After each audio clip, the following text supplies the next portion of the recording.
We need to move away from a 2D faith to a 3D faith. A few weeks back, I had the chance to play in a charity golf tournament for Camp Agape Curie Beach to help raise money so that children in need could go and enjoy a week at camp. And their goal is to serve 100 children in need. Now, the tournament was the first time in over 2 years I got to see some of my closest friends. And two of them, Pastors Jonathan Schnibben and Will Rose, were on my team, and I couldn't wait to see them. So when I arrived at the hotel, I saw that Jonathan was checking in as well. And so we walked right up to each other. He put his arms out, I put my arms out, and then we totally botched the hug. I have no idea what happened. All I know is instead of coming right in for one of those big old man hugs, we just literally ran into each other. And he's taller than me, so his chin went right here. Well, once I came to, we tried again, and this time we did the slow-mo. So as we were coming in, I wanted to see which direction Jonathan was going so we could have that little bit of greeting. I had forgotten how to hug a friend. I also have forgotten how to shake hands, and it's true. Last week, I was in a meeting with my friends with Faith Leaders United, and this was the first time in 2 years that I had been in the same space with them.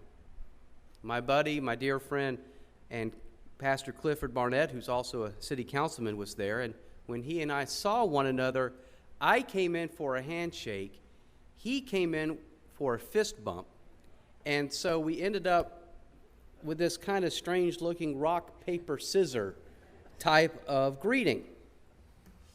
Now, you know how a team will have game film to review the last game in preparation for the next one? So in my mind's game film, reviewing these two incidents, I now realize what went wrong. Before COVID, Jonathan, Will, and I would hang out together at Synod assemblies, convocations, and workshops. Before COVID, my friends like Cliff and Dan and Jermaine, Imam Abdul and Rabbi Emily and Rabbi Kaya, we ate together, we worked in the community together, and we hung out together. But during COVID, our relationship had been by phone and computer. We met online, we read each other's messages, we would see one another on Zoom, and we worshiped together online for Thanksgiving and Martin Luther King interfaith services. We got into a rhythm on how we interacted with one another.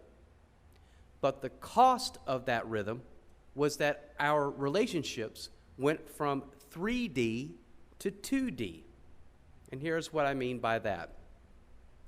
2D is where one communicates with another through technology, be it computer or telephone, but there is no physical part of the relationship, no physical interaction. There is no necessity to be in the same actual space with one another.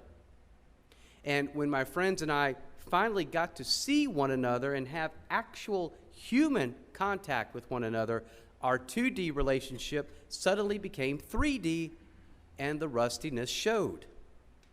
Now, after 2 years of the pandemic, our world is starting to open up little by little. There are still variants. Infection rates will rise and they will fall, probably rise again, and people are still dying from this disease. But now it seems more people are ready to move on. Here's the problem. Because we have been living in a 2D world, this has deeply affected how we treat one another. We are meaner to one another. We are nastier. We are uglier. Be it social media, the phone, email, texting, we have said and continue to say things that demean other people, races and genders, sexual preferences, nationalities, all with the protection of not being in the same space with one another. Think of what you have said or you have heard. Would you have said some of those things if the person you were criticizing or judging was right there in front of you? According to research done by Barna, the reality we live in is one in which people are both more online and lonelier. And the reality is we live in a world that is reeling from a pandemic and figuring out new ways to navigate community. Now, while I believe the pandemic made this 2D life prevalent, it did not start with COVID. The problem is as old as time. The gospel reading from John, for example, see how it starts. When he had gone out, the he is Judas. Jesus has revealed that Judas is going to betray Jesus and help turn him over to the authorities. As our gospel lesson opens, Judas has just left to begin his act of betrayal. For as long as I can remember, we humans have a tendency to go out and get away from Jesus, maybe even betray him. We get away by not listening to Jesus. We get away by not praying. We get away by not worshiping on a regular basis. We tend to get away from Jesus and then head to other people who become our new leaders, our new gods. New leaders who will tell you what is wrong in the world, how it is not your fault, who to blame, who to hate, and how this new leader is the only one who can solve all the problems and save you. It works all the time because the new leaders always sell you on fear. They sell you on whom you are to be afraid. But what does Jesus say over and over again in our Gospels? Do not be afraid. Do not be afraid. Just a few short verses after Judas leaves, and while the disciples are reeling from learning that one of their own has betrayed them, Jesus says, do not let your hearts be troubled. So how do we deal with fear? How do we deal with troubling hearts? By moving from the 2D world that we have lived in for a long time and into a 3D faith, where the number one priority is not fear, it is love. And I would say the number 1.5 priority is not a troubled heart, but peace.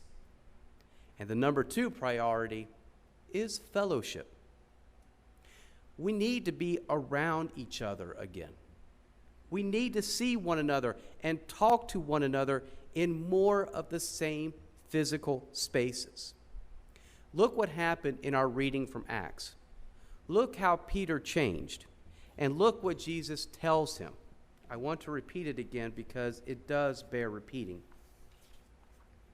What God has made clean, Peter, you must not call profane.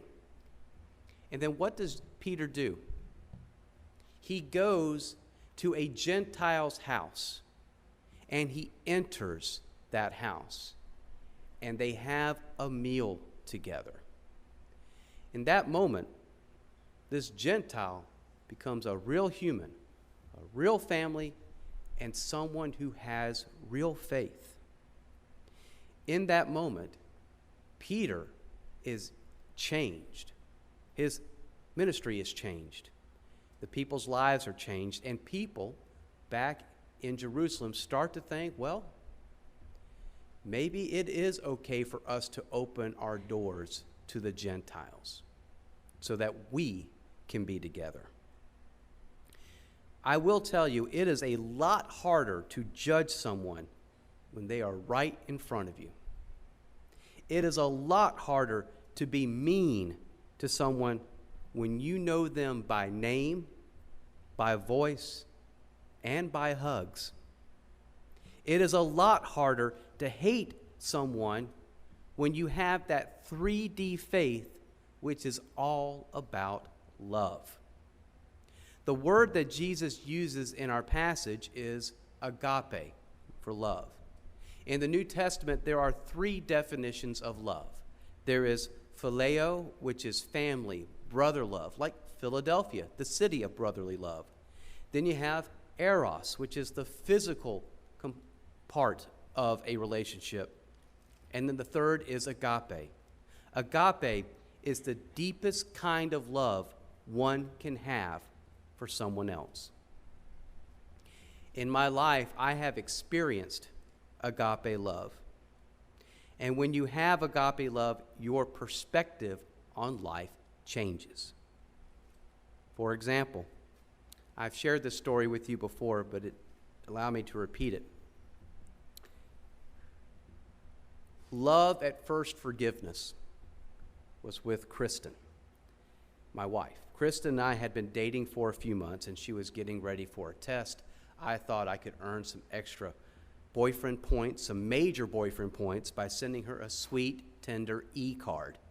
I hit reply or send, patted myself on the back, and awaited her sweet reply. And I got it. She wrote back, "That's a sweet card. Who's Heather?"